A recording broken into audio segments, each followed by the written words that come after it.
Shalom de Jésus-Christ, encore une fois, merci d'être encore en train de suivre ces enseignements que le Saint-Esprit lui-même nous donne.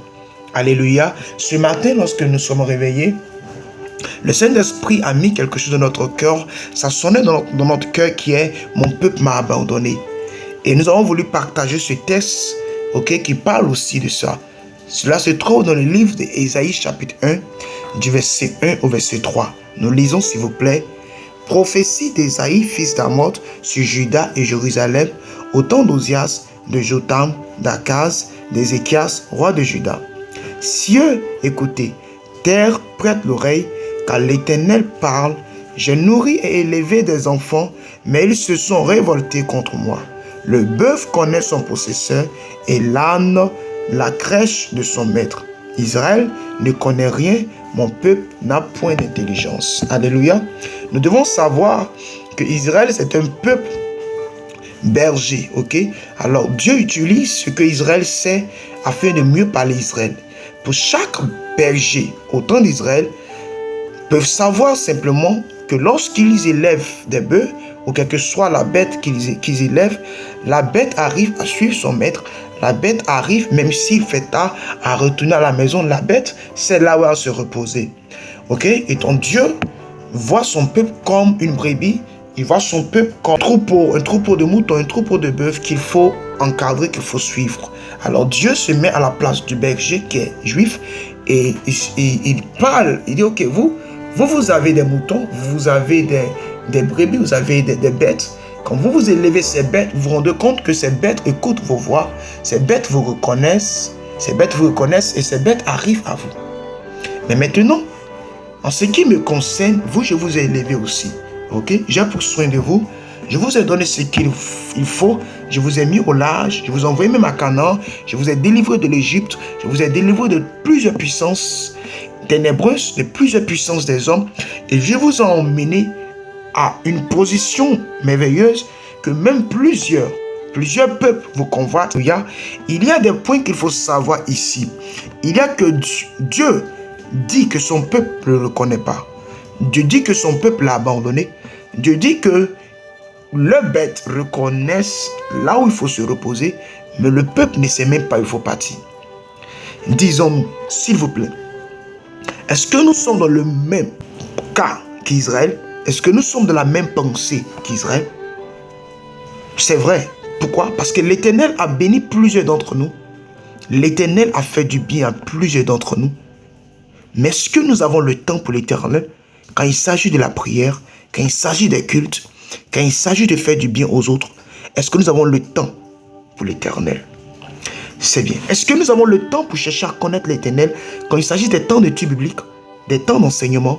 Est-ce que nous voulons connaître l'Éternel?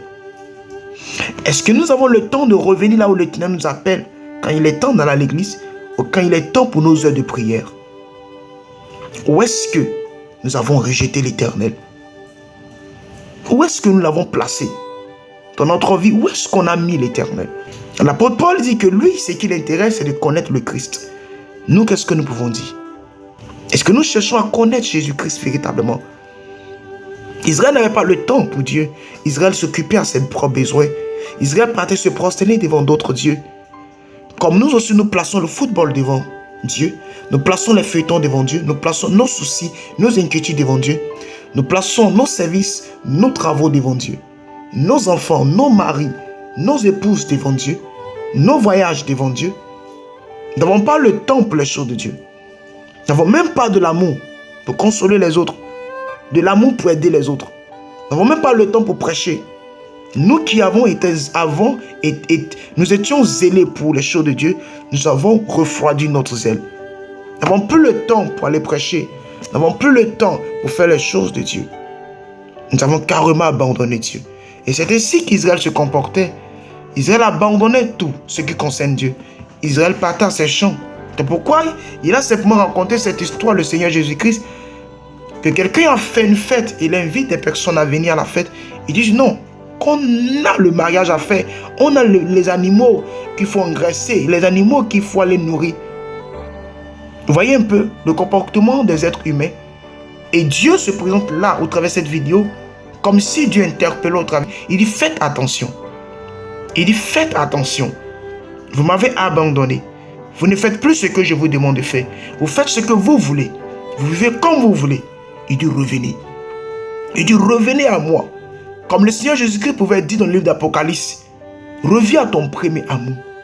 Nous avons abandonné le Seigneur Jésus-Christ. Il nous demande de revenir à lui. De quitter la vie de péché dans laquelle nous nous trouvons. De revenir à lui.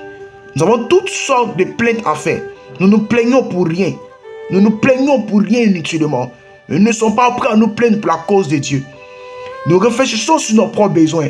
Mais combien de fois des personnes réfléchissent sur les âmes qui sont en train de se perdre? Des personnes réfléchissent sur les gens qui souffrent par-ci par-là. Est-ce que tu réfléchis sur ton âme? Ton âme est en train de se perdre. As-tu connu Jésus-Christ? Christ est dans ta vie. Tu vas dire, moi je vais à l'église, c'est vrai. Ils t'ont plongé dans le lieu, ils t'ont fait sortir, c'est vrai. Mais est-ce que tu as une relation avec Jésus-Christ? Si tu veux simplement, est-ce que Christ est dans ton cœur? Est-ce que Christ atteste dans ton cœur directement à toi-même, il te dit que tu es son enfant? Car il est écrit, le Saint-Esprit atteste à notre esprit que nous sommes enfants de Dieu. Est-ce que le Saint-Esprit t'a une fois dit cela, que tu es enfant de Dieu? Est-ce qu'il t'a une fois appelé par ton nom? Réfléchissons bien à cela. Jésus revient. Il n'est plus loin. Voici le court message que nous avons voulu partager avec chacun de nous tous. Donnons notre vie à Jésus-Christ si on n'en a pas encore fait. Repentons-nous si on est encore dans le péché. Parce que tout y a sa fin. Shalom de Jésus-Christ. Merci.